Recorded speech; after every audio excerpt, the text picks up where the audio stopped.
Andrea Riccardi, hôte du président de la République Alassane Ouattara ce vendredi en fin de matinée, le fondateur de la communauté Sant'Egidio qui prône l'entente et la paix entre les religions, a eu plus d'une heure d'entretien avec le chef de l'État.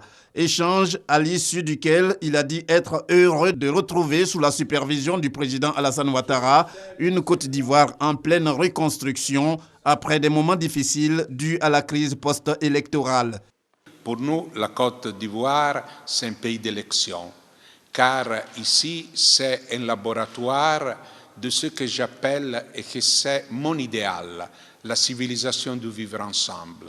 Vivre ensemble entre Nord et Sud, et je veux souligner comme la Côte d'Ivoire a accueilli toujours populations différentes, vivre ensemble entre chrétiens et musulmans.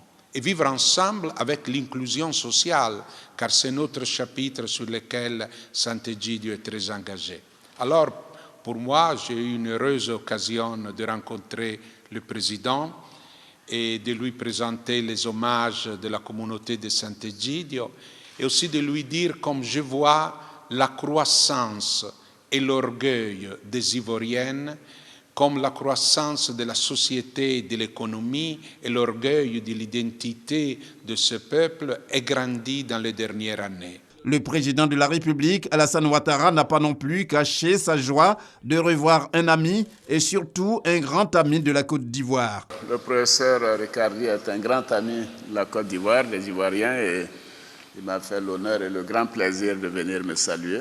Et donc je voudrais, professeur, vous dire un grand merci pour cette visite et pour ce que Sant'Egidio fait sur la Côte d'Ivoire et dans le monde d'ailleurs, parce que votre contribution va au-delà de l'Afrique et nous sommes très reconnaissants pour tout ce que vous faites pour la paix, pour donc la convergence religieuse entre les peuples. La communauté Sant'Egidio en Côte d'Ivoire est reconnue comme une association publique de droit commun.